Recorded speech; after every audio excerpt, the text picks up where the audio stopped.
السلام علیکم ملګري، زه زما خان تاسو سره په یوه نوې ویډیو کې حاضر شوی یم. نن به د تاسو په داسې طریقې ښیم چې څوک تاسو ته کال کوي یا میسج کوي، نو ستاسو د موبایل په د هغه میسج په خپله پړاووي. تاسو ته د پړاوېدو هېڅ ضرورت نشته. که تاسو په جیب کې وي، کار چې دی تاسو په پلې سټور کې به کله پین اینډ نو انصار پرو به ډاونلوډ کړئ.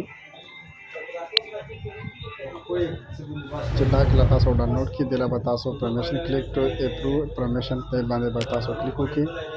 دله چې تاسو کله کلیک واغستو، نو ورسره دا به تاسو الاو کړئ. دا به بیا نور چې کوم پرمیشن د هغه هر څه به ورکړي، ټول به الاو کړي. دلته کې چې کوم په سیټینګ کې ډسپلی باندې دی به هم تاسو الاو کړئ، اوکې به یې کړئ. چې کله اوکې کړئ، دلته کې دا بل راغلی دی، په دې به هم تاسو نوټیفیکیشن الاو کړئ.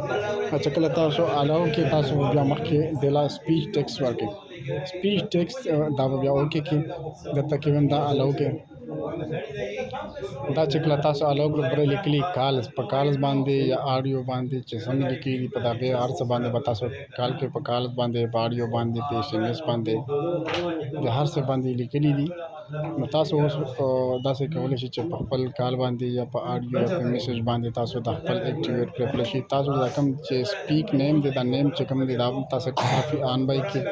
لاندې کلیک نونس انون نمبر دا هم تاسو آن کړئ. لاندې چې کلیک ټایمز آن انونس مطلب 5 به کې لاندې چې لیکلي دي، تاسو ورته هر څه لیکئ. ما په صرف چې ګډ مورنینګ لیکلي دي یا ګډ میسج لیکلي دي یا السلام علیکم لیکلي، چې سم لیکئ تاسو لیکلی شئ.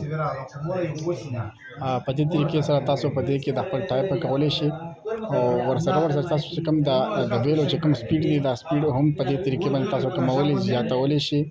چې کوم څه یې راټول به تاسو آن کړئ. ورسره چې دا تاسو ته څوک میسج کوي یا کال کوي، نو په دې طریقې باندې به تاسو ته د هغه میسج په خپله پړاووي، یا کال چې څوک درته ټلیفون کوي، نو هغه کال نوم به په خپله اخلي. که ستاسو موبایل په جیب کې وي یا چېرته چارسته پروت وي، ستاسو موبایل به بالکل په خپله په اسانه طریقې سره تاسو ته پته لګي چې دې فلاني کال کړی دی. ورسره زمونږ د یوټیوب پاڼه هغه هم سبسکرایب کړئ. ورسره چې کوم زمونږ د فیسبوک پاڼه ده، فیسبوک پیج دی زمان خان سکیلز ولاګ، هم ضرور فالو کړئ او لایک کړئ. ویډیو معلوماتي ملګرو سره ضرور شیر کړئ.